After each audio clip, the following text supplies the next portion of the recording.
Assalamualaikum warahmatullahi wabarakatuh. Baik, pada hari ini kita akan masuk ke materi uji hipotesis. Nah, di sini yang akan kita bahas ada beberapa uji untuk menguji hipotesis yang kita miliki. Nah, kita lihat dulu asal-usul dari hipotesis. Hipotesis berasal dari bahasa Yunani, yaitu hipo berarti lemah atau kurang atau di bawah.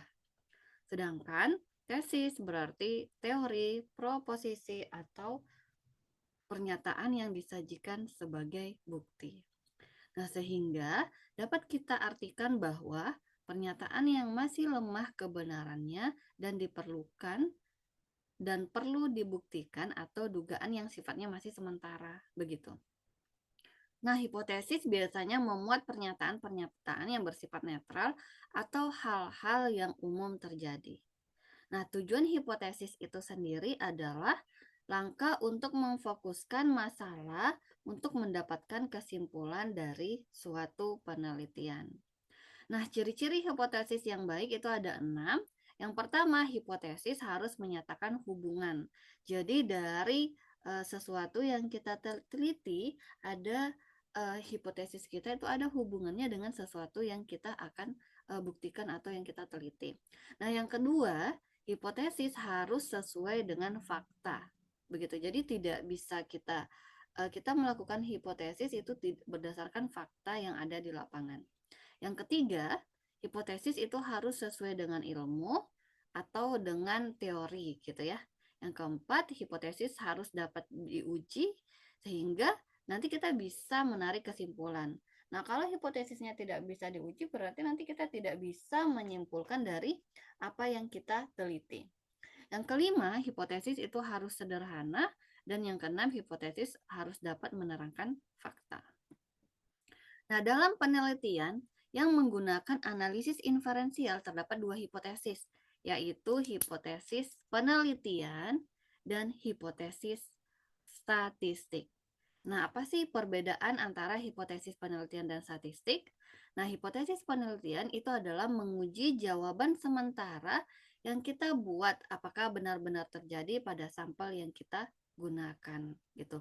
Jadi kan ketika kita melakukan penelitian, apalagi populasinya itu sangat banyak, nah yang kita teliti itu kan adalah sampel, yaitu beberapa dari populasi. Nah, itu yang disebut dengan hipotesis penelitian. Itu kita menguji jawaban sementara apakah benar-benar terjadi pada sampel yang kita gunakan. Nah, sedangkan untuk hipotesis statistik itu menguji apakah hipotesis penelitian itu dapat diberlakukan pada populasi, begitu. Nah, contoh pertama itu adalah kalian menduga bahwa pegawai dari sebuah instansi pemerintah sebagian besar itu lulusan SMA. Nah, misalkan kita sebut saja instansi dinas A. Maka untuk membuktikan atau untuk membuktikan dugaan sementara kita ini, pasti kita melakukan penelitian dengan cara mendatangi instansi tersebut gitu ya, dan menanyakan pendidikan terakhir secara satu persatu.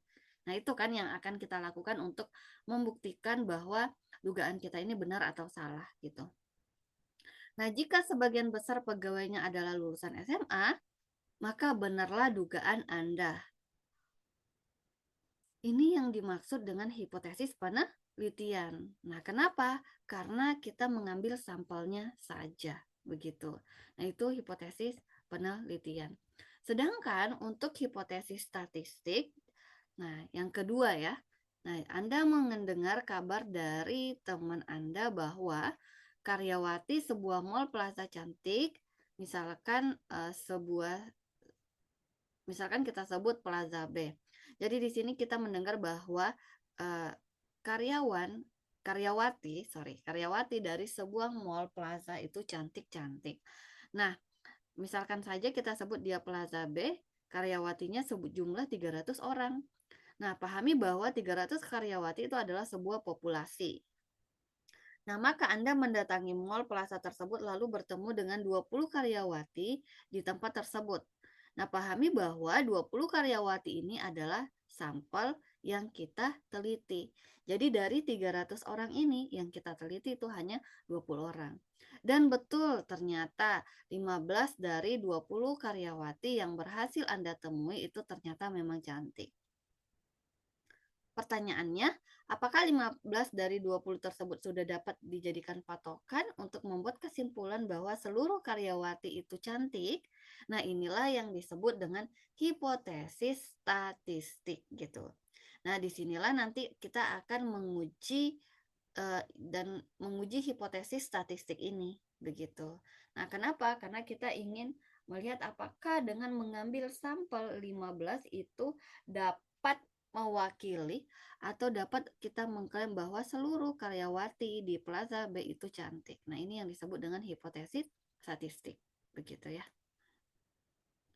Nah, kita lihat dulu pasangan hipotesis. Jadi, hipotesis itu ada satu pasang yang mana ada hipotesis 0 atau biasa ditulis H0. Dan ada hipotesis alternatif atau biasa ditulis H1 atau HA gitu ya. Nah, hipotesis 0 itu adalah hipotesis yang tidak adanya perbedaan antara ukuran populasi dan ukuran sampel. Berarti tidak ada perbedaan antara ukuran populasi dan ukuran sampel. Sedangkan untuk H1 atau HA itu lawan dari H0 atau kebalikan dari H0. Nah, apa itu? Adanya perbedaan data populasi dengan data sampel. Begitu. Nah, contoh, apakah wanita lebih cerdas daripada laki-laki? Nah, di sini kita punya hipotesis penelitian ya, apakah wanita lebih cerdas daripada laki-laki. Nah, bagaimana membuktikan ini? Berarti kita ambil beberapa sampel dari populasi, setelah itu kita uji hipotesis statistiknya. Berarti di sini nanti kita akan punya H0 dan H1. Selanjutnya, H0 ini nanti hipotesisnya adalah wanita itu tidak lebih cerdas daripada laki-laki. Sedangkan H1 itu wanita lebih cerdas daripada laki-laki. Selanjutnya ketika kita punya hipotesisnya, maka kita akan melakukan uji hipotesis. Nah, inilah yang disebut dengan statistika inferensial gitu ya. Nah, dari pengujian ini nanti kita akan memutuskan apakah H0 itu kita terima atau kita tolak. Begitu ya. Nah, kita lihat dulu jenis-jenis hipotesis. Jadi, jenis hipotesis penelitian yang pertama itu ada hipotesis deskriptif. Nah, hipotesis deskriptif itu dapat didefinisikan sebagai dugaan atau jawaban sementara terhadap rumusan masalah yang bersifat deskriptif gitu. Nah, contoh, misalkan seberapa tinggi produktivitas alat tangkap gillnet. Yang kedua, itu berapa lama umur teknis alat tangkap bagan tancap. Nah, rumusan hipotesisnya apa yang kita lakukan? Yang pertama, kita bisa merumuskan bahwa produktivitas gillnet itu mencapai 8 ton. Kenapa? Karena pertanyaannya seberapa tinggi produktivitasnya. Jadi di sini rumusan hipotesisnya kita mengklaim bahwa produktivitas gillnet itu mencapai 8 ton. Sedangkan untuk yang kedua, berapa lama umur teknis alat tangkap bagan tancap, itu rumusan hipotesisnya kita mengklaim bahwa umur teknis bagan tancap mencapai 5 tahun. Begitu. Oke, kita lanjut hipotesis komparatif. Nah, hipotesis komparatif di sini adalah membandingkan antara dua variabel penelitian. Jadi komparatif di sini melakukan perbandingan ya. Nah, sebagai contoh, apakah ada perbedaan produktivitas gillnet di Situbondo dan di Probolinggo? Nah, di sini kan kelihatan ya bahwa kita membandingkan produktivitas di Situbondo dan di Probolinggo. Nah, yang kedua, apakah ada perbedaan efektivitas trawl dan cantrang? Nah, berarti di sini kita membandingkan dua variabel yaitu efektivitas trawl dan efektivitas cantrang. Nah, rumusan hipotesisnya bagaimana? Bagaimana kita membuat rumusan hipotesisnya? Nah, yang pertama, tidak terdapat perbedaan produktivitas padi di Situbondo dan di Probolinggo. Nah, ini H0. H0 itu tidak terdapat perbedaan produktivitas padi di Situbondo dan di Probolinggo. H1-nya apa? H1-nya berarti kebalikannya. yaitu terdapat perbedaan antara produktivitas padi di Situbondo dan di Probolinggo. Begitu. Nah, selanjutnya itu ada hipotesis asosiatif. Nah, apa sih hipotesis asosiatif itu? Nah, hipotesis asosiatif itu adalah ingin melihat hubungan antara dua variabel penelitian gitu. Ingin melihat hubungannya ya. Kalau yang tadi itu ingin membandingkan, kalau yang ini ingin melihat hubungannya. Contoh, apakah ada hubungan antara jumlah fitoplankton dengan hasil tangkapan? Nah, yang kedua, apakah ada pengaruh penambahan jumlah ABK terhadap kuantitas hasil tangkapan? Nah, rumusan hipotesisnya itu adalah karena di sini pertanyaannya apakah ada hubungan, berarti ada hubungan, berarti H0-nya itu adalah tidak ada hubungan antara jumlah fitoplankton dengan hasil tangkapan. HA-nya atau H1-nya itu adalah terdapat hubungan antara jumlah fitoplankton dengan hasil tangkapan. Oke. Nah, jenis rumusan hipotesis statistik itu ada dua, yaitu hipotesis satu arah dan hipotesis dua arah. Nah, hipotesis satu arah ini terdiri dari dua lagi, yaitu hipotesis satu arah ke kanan dan hipotesis satu arah ke kiri. Nah, kita lihat untuk hipotesis satu arah ke kanan, itu disebut hipotesis satu arah ke kanan karena wilayah penolakan H0 itu hanya di salah satu sisi saja, yaitu di sebelah kanan saja. Nah, contoh, misalkan kita ingin membandingkan manakah yang lebih baik di antara dua populasi. Nah, berarti rumusan hipotesisnya yaitu H0 μ1 itu lebih kecil atau sama dengan μ2. Sedangkan H1-nya μ1 itu lebih besar daripada μ2. Jadi, sebagai patokan kita itu di sini. Jadi, kalau hipotesis arah ke kanan, H1-nya itu pasti lebih besar ya, menggunakan tanda lebih besar. Kenapa? Karena arah ke kanan itu kan lebih besar. Berarti hipotesis satu arah ke kanan itu ditujukan di H1. Nah, kita bisa lihat di H1-nya. Sedangkan kalau arah ke kiri berarti itu kan lebih kecil. Kita bisa lihat H1-nya itu lebih kecil gitu ya. Nah, yang mana H0-nya itu kebalikan gitu dari H1. Berarti kalau μ1 lebih kecil daripada μ2, maka H0-nya μ1 lebih besar sama dengan μ2.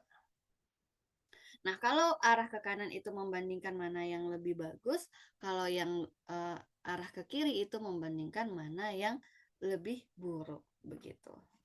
Nah, ini merupakan gambar pertama ini itu adalah hipotesis satu arah ke kiri. Kenapa? Karena daerah penolakannya ada di sebelah kiri. Nah, sedangkan kalau gambar kedua ini adalah hipotesis satu arah ke kanan. Kenapa? Karena yang diarsir ini itu merupakan daerah penolakan H0. Begitu. Selanjutnya kita masuk ke hipotesis dua arah. Nah, hipotesis dua arah di sini, kenapa kita sebut dua arah? Karena wilayah penolakan H0 itu berada di dua sisi, yaitu di sisi sebelah kiri dan di sisi sebelah kanan. Nah, misalkan kita akan membandingkan adakah populasi. Nah, rumusan H0-nya itu μ1 sama dengan μ2, berarti tidak ada perbedaan antara dua populasi, dan rumusan H1-nya μ1 tidak sama dengan μ2. Berarti terdapat perbedaan antara populasi 1 dan populasi 2, begitu. Nah, contoh, kita ingin melihat apakah nilai kelas A lebih baik dari kelas B. Nah, lebih baik atau tidak itu H0 dan H1. Nah, berarti ini merupakan hipotesis satu arah ke kanan. Kenapa? Karena kita ingin melihat apakah nilai kelas A lebih baik. Nah, kalau lebih baik itu kan berarti arah ke kanan. Sehingga H0-nya itu adalah nilai kelas A tidak lebih baik dari kelas B.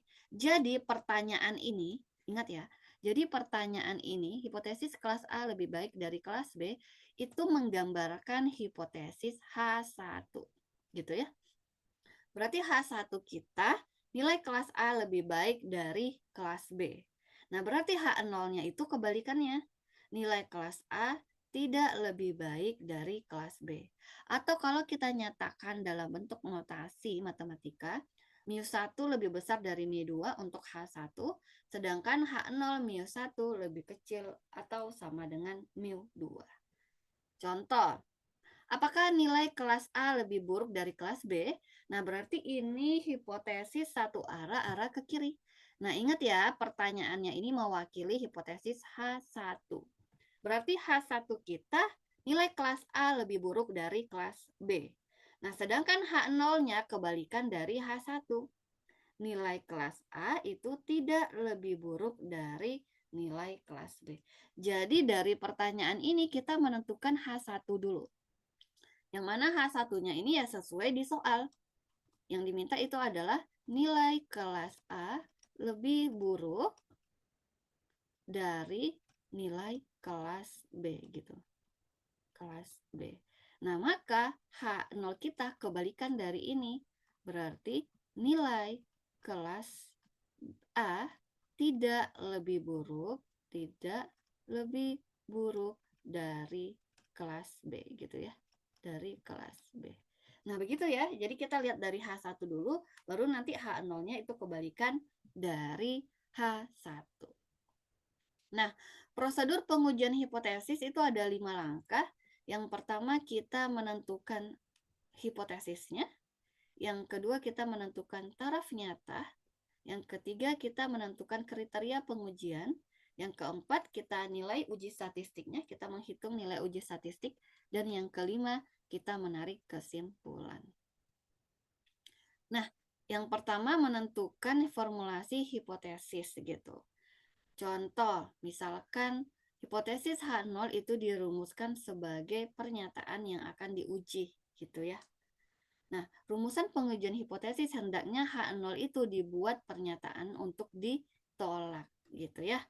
Nah, sedangkan untuk HA atau H1 itu dirumuskan sebagai lawan atau tandingan dari hipotesis 0 gitu. Nah, contoh, kita ingin menguji pengujian bubu berumpan lebih efektif dibandingkan bubu tanpa umpan. Nah, ingat, tadi H0 itu kita buat hipotesisnya seolah-olah untuk ditolak. Nah, yang ingin kita uji adalah pengujian bubu berumpan itu lebih efektif dibanding bubu tanpa umpan. Nah, berarti ini yang kita uji itu harus sama dengan HA atau H1. Nah, maka H0-nya itu kebalikan. Berarti kalau lebih efektif, berarti H0-nya itu bubu berumpan itu sama saja dengan bubu tanpa umpan gitu ya. Kan kalau tidak efektif berarti sama saja dong gitu. Berarti H0-nya bubu berumpan itu sama dengan bubu tanpa umpan. Nah, contoh kedua, soaking time bubu berumpan lebih singkat dibanding bubu tanpa umpan. Berarti yang kita uji ini merupakan hipotesis HA, sedangkan kalau H0-nya berarti kebalikannya. Nah, selanjutnya cara menentukan taraf nyata. Taraf nyata di sini adalah nilai alfa. Nah, yang mana nilai alfa ini nanti akan diberikan di soal. Nah, berarti di sini nilai alfa itu biasanya itu 1%, 5%, 10%. Nah, yang mana cara penulisannya adalah alfa 1% itu kan 0,01. Selanjutnya 5% itu kan 0,05. Selanjutnya 10% itu adalah 0,1. Jadi begitu ya cara penulisan taraf nyatanya. Nah, selanjutnya untuk kriteria pengujian, ini ada beberapa kriteria pengujian ya. Jadi kriteria pengujian yang pertama, ini kalau misalkan uji satu arah kanan gitu ya. Nah, kenapa arah kanan? Karena ini kan HA-nya mu lebih besar daripada mu0. Berarti ini uji satu arah ke kanan. Nah, sedangkan kalau untuk yang kedua itu adalah uji satu arah HA-nya itu mu lebih kecil dari mu0. Nah, sehingga kriteria pengujiannya, ingat kriteria pengujiannya adalah kalau arah ke kanan H0 diterima jika Z0 lebih kecil sama dengan Z alfa. H0 ditolak sebaliknya jika Z0 lebih besar daripada Z alfa. Jadi ini harus diperhatikan ya. Untuk arah ke kiri, H0 kita terima jika Z0 lebih besar dari min Z alfa dan H0 ditolak jika Z0 lebih kecil daripada min Z alfa gitu. Nah, perhatikan ya, kalau arah ke kanan H0 diterimanya itu lebih kecil sama dengan, kalau H0 ditolaknya Z0-nya lebih besar dari Z alfa. Diperhatikan tandanya gitu. Nah, sedangkan kalau untuk uji dua arah, H0 itu mu sama dengan mu0, sedangkan HA-nya itu mu tidak sama dengan mu0. Nah, untuk kriteria pengujiannya, H0 diterima jika Z0 berada di antara min Z alfa per 2 dan Z alfa dibagi 2, dan H0 itu ditolak jika Z0 lebih kecil dari min Z alfa per 2 atau Z0 lebih besar dari Z alfa per 2. Begitu. Nah, kita lanjut untuk menentukan nilai uji statistik. Nah, berarti kan dari tadi kan kita ingin membandingkan Z0 dengan Z alfa ya. Z alfa ini didapat dari tabel, sedangkan Z0 ini kita dapat dari perhitungan, yaitu uji statistiknya. Nah, bagaimana kita menghitung Z0? Nah, ini di rumus Z0 ini ada beberapa, yang mana jika simpangan baku populasi diketahui, maka kita gunakan rumus Z0-nya yang ini jika sampelnya besar.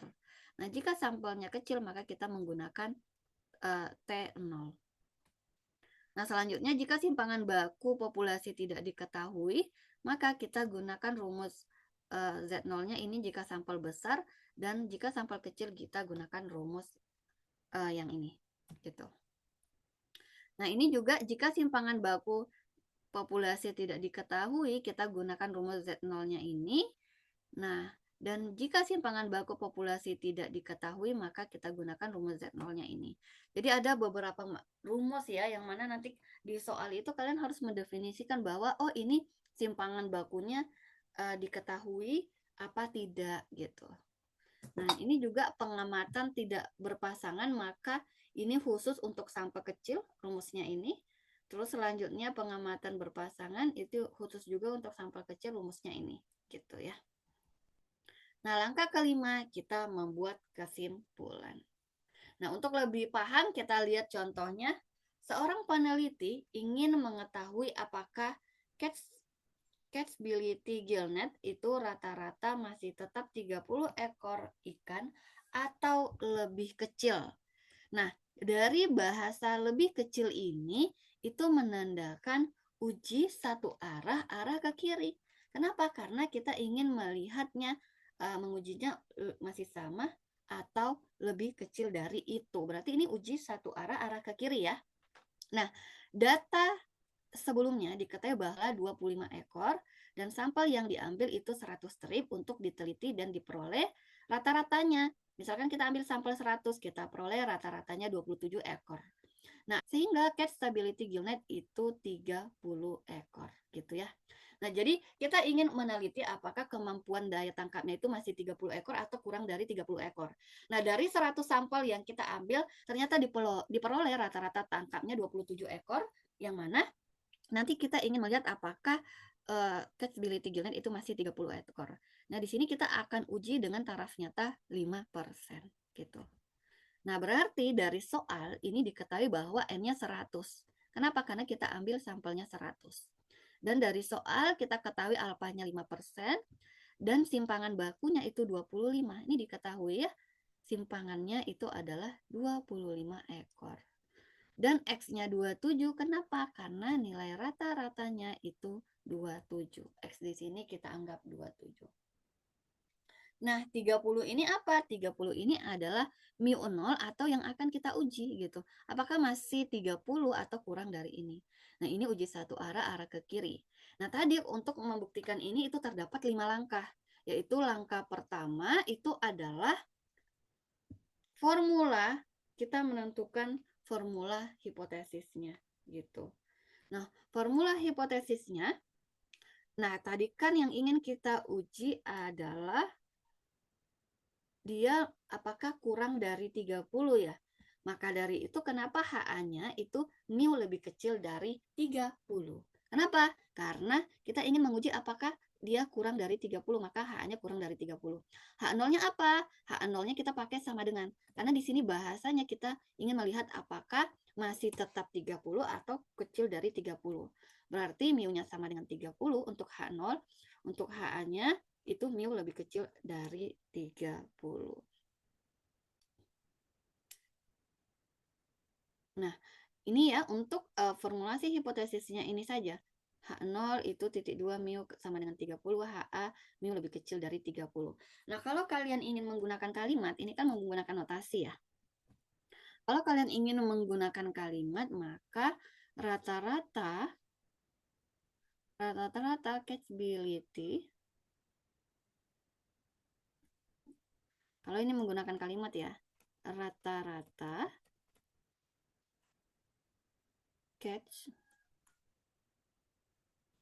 catchability gillnet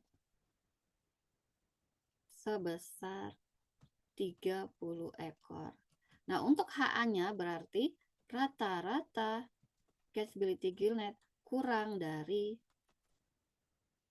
30 ekor gitu. Nah, yang B taraf nyata dari nilai Z berarti tadi di soal kita punya alfanya 5%. 5% ya. Maka Z 0,05-nya berapa? Nah, ini kita cari menggunakan tabel gitu ya. Coba kita lihat tabel Z. Nah, yang pertama kita lihat tabel Z dulu, yaitu nah yang ini. Tabel Z itu yang mana untuk alfanya 0,05. Nah, berarti kita cari nih 0,05. Nah, yang nilainya 0,05 yang mendekati itu yang ini. Nah, yang ini. Nah, yang ini ya. 0,0505 atau yang ini 0,0495. Nah, berarti berapa nilai Z-nya? Berarti nilai Z-nya kita ambil. Kan ini ya yang nilai 0,05 ya. Nah, ini. Nah, berarti nilai Z-nya kita ambil ini. Min 1,6. Terus angka keduanya adalah jalan jadinya ya, sorry. Oke, kita hapus dulu. Nah, tadi kan kita dapat bahwa 0,05 itu yang ini.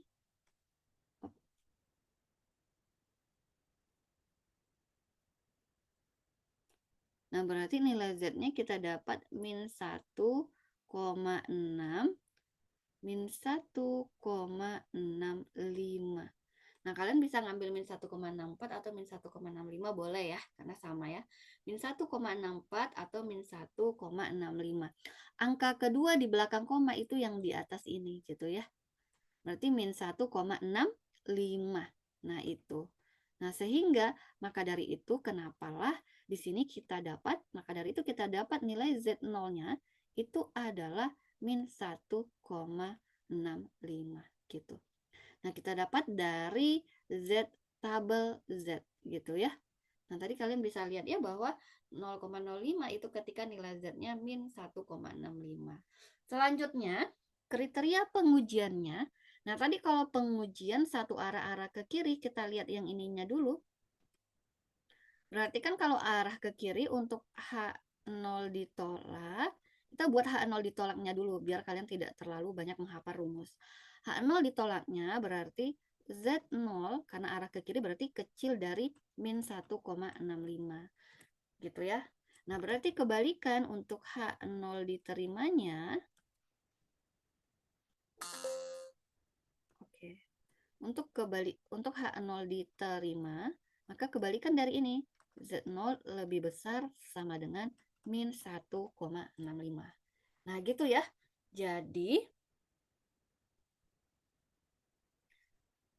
Jadi, untuk mempermudah kalian membuat kriteria pengujiannya, tanpa menghafal rumus, itu kita lihat dulu ini pengujian satu arah, arah ke kiri. Berarti H0 ditolak ketika Z0 lebih kecil dari min 1,65. Nah, untuk H0 diterimanya berarti kebalikannya. Maka Z0 lebih besar dari sama dengan min 1,65. Nah, untuk uji statistiknya, kita pakai rumus Z0 sama dengan per sigma simpangan baku dibagi akar N. Nah, kita pakai rumus ini. Nah, nanti silakan kita balik. Nah, tadi kita punya rumus yang ini ya. Nah, ini. Kenapa kita pakai yang sampel besar? Karena N-nya itu 100. Jadi, sampelnya besar. Nah, kita punya rata-ratanya itu adalah 27 dikurang mu-nya 30 per sigmanya 25 dibagi akar 100. 27 kurang 30 itu min 3. Akar 100 itu kan 10 ya. 25 bagi 10 itu adalah 2,5. Nah, min 3 bagi 2,5 itu adalah min 1,2. Sehingga kita dapat Z0-nya min 1,2. Min 1,2 itu kalau kita lihat di sini itu lebih besar dari min 1,65 gitu. Berarti yang memenuhi yang mana? Berarti yang memenuhi yang ini. Berarti apa yang kita lakukan?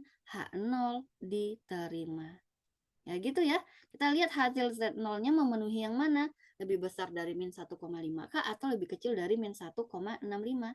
Nah, ternyata Z0 itu lebih besar dari min 1,65. Maka H0 diterima.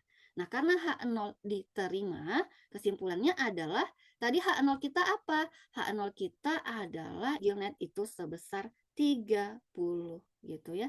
Nah, itu kesimpulannya. Jadi kita balik lagi ke H0 formulasi hipotesis kita tadi.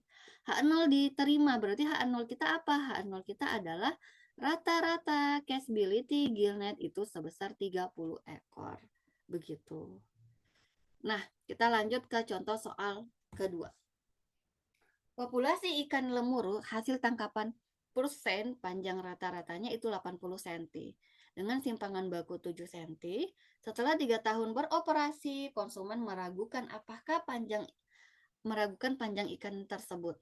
Nah, guna meyakinkan keabsahan hipotesis itu, seorang peneliti mengambil sampel sebanyak 100 ekor ikan lemuru dan diperoleh hasil perhitungan panjang rata-rata ikan itu adalah 83 dan standar deviasinya tetap. Berarti simpangan bakunya masih 7 begitu.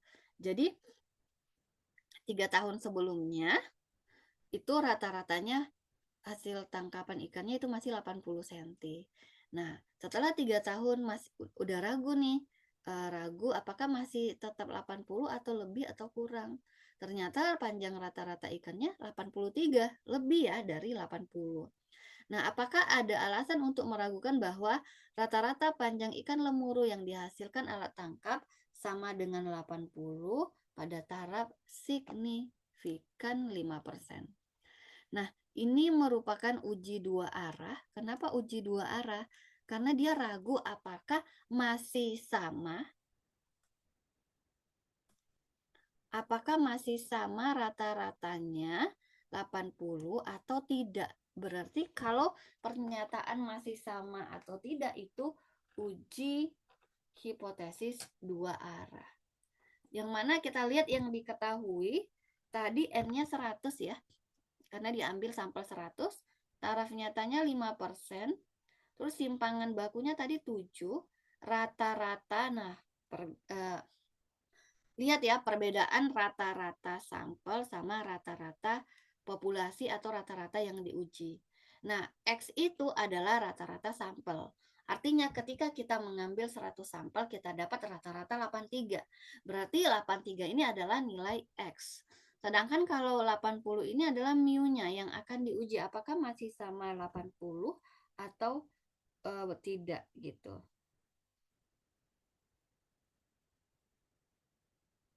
Oke. Nah, berarti kita punya untuk A-nya, itu adalah hipotesisnya adalah apa ya tadi soalnya? Rata-rata panjang ikan lemuru.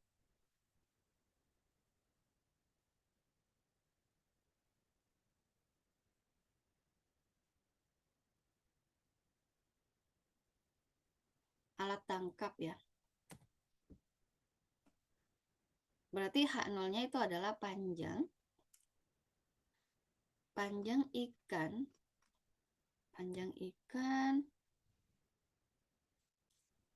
yang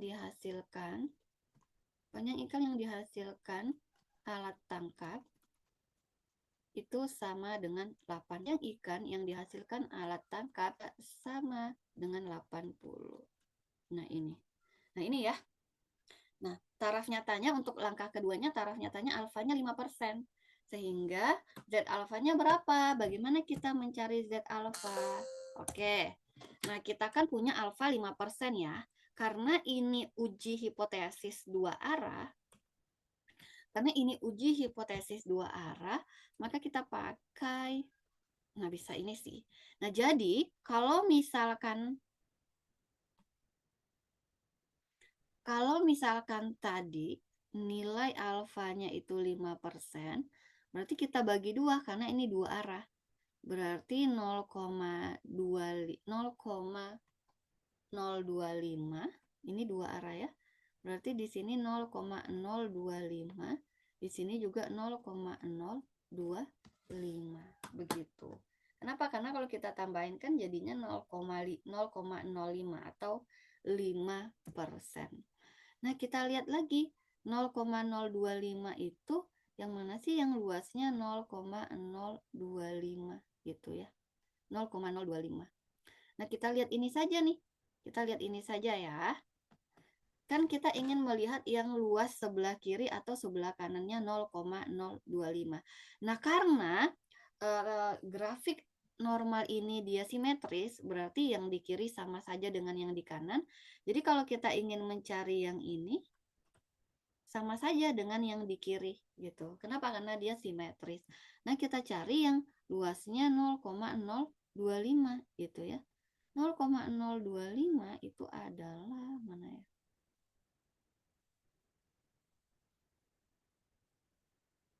0,025.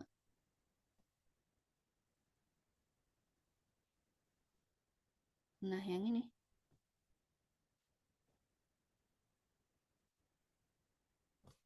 Oke. 0,025.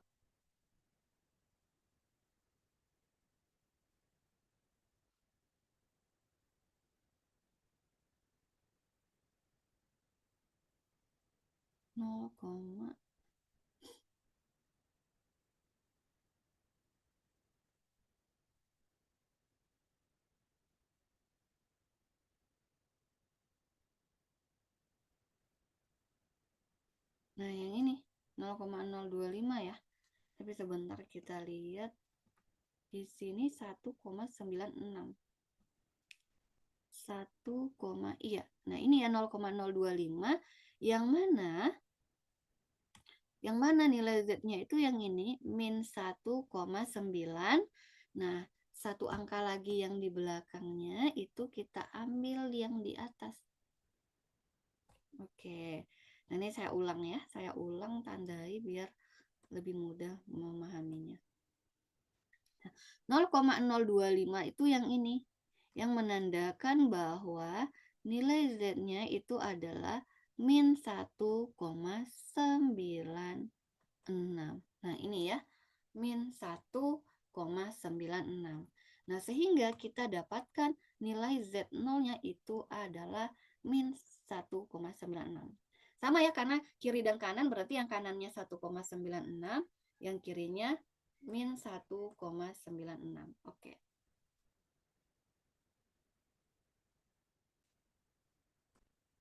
Nah, sehingga kriteria pengujian kita itu adalah H0 diterima jika Z0-nya berada di antara min 1,96. Kenapa? Karena kan tadi kita punya gambar ya. Kita punya gambar seperti ini dan kita beranggapan bahwa di sini alfa 0,025 dan di sini juga 0,025. Ternyata kita dapat Z di sini 1,96. Nah, ini mau merupakan daerah penolakan. Nah, daerah penerimaan yang mana jadinya? Daerah penerimaan itu yang di arsir hijau. Ini daerah penerimaan. Berarti H0 itu diterima jika nilai Z0-nya berada di antara min 1,96 dan 1,96 dan H0 ditolak jika Z0 itu lebih besar dari min 1,96 atau lebih kecil dari min 1,96. Jadi dilihat saja berdasarkan grafik. Nah, berdasarkan uji statistik, kita pakai rumus yang tadi. Z0 sama dengan X dikurang mu0 per sigma per akar N gitu. Kita masukin Z kita 83 dikurang 80 per 7 dibagi akar 100, nanti hasilnya adalah 4,29. Nah, 4,29 itu masuk yang mana? Masuk yang ini nih. 4,29 itu kan besar dari 1,96. Nah, karena masuknya di sini, maka H0 ditolak. Setelah itu, karena H0 ditolak, maka kesimpulannya adalah terdapat, nah H0 tadi, berarti kalau H0 ditolak, H1 diterima ya. H0 ditolak berarti H1 kita terima. Nah, H1 tadi apa hipotesis kita? H1 adalah panjang ikan yang dihasilkan oleh alat tangkap itu tidak sama dengan 80. Tidak terjadi, kesimpulannya seharusnya itu ya. Panjang ikan yang dihasilkan alat tangkap itu tidak sama dengan 80 gitu. Nah, ini untuk contoh 2. Kita lanjut ke contoh 3. Hasil tangkapan ikan lemuru memiliki berat 1,15 kilo, 15 kilo seperti pada data berikut. Oh sorry, ini 15 ekor. Jadi dari 15 ekor ikan ini beratnya itu sebagai berikut 1, 2, 3, 4, 5, 6.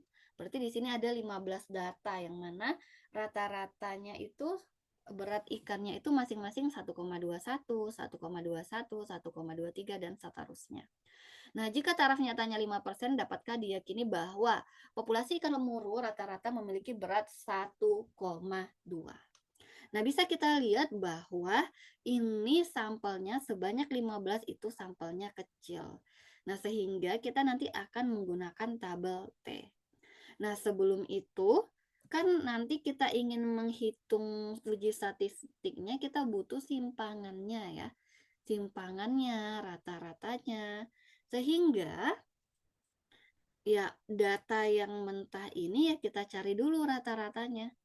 Nah, di sini kita dapat rata-rata 1,208.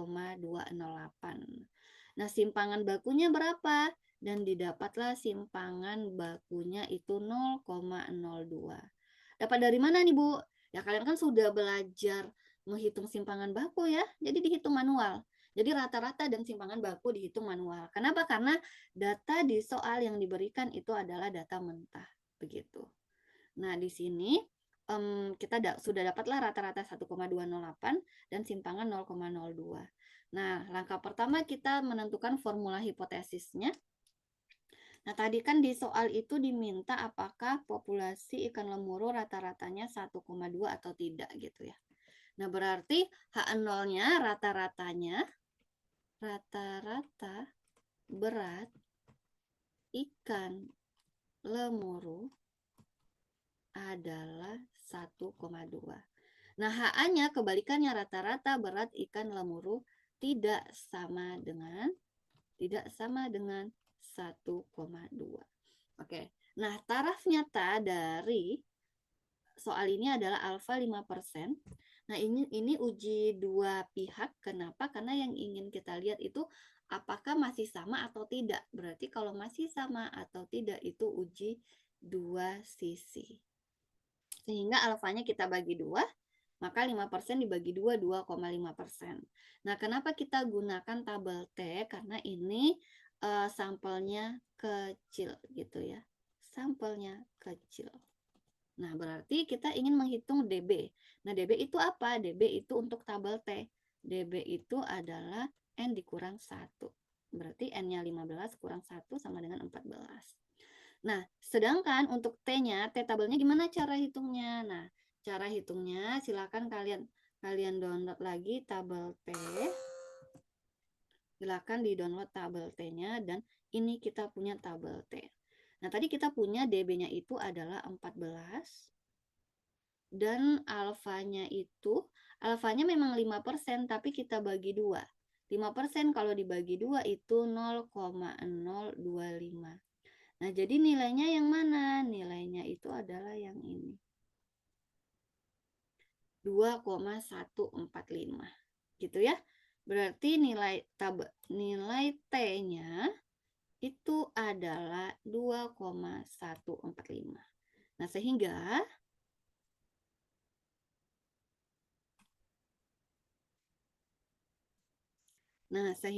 nilai T-nya di sini 2,14 ya, saya ambil ya, 2,14. Nah, kriteria pengujiannya apa?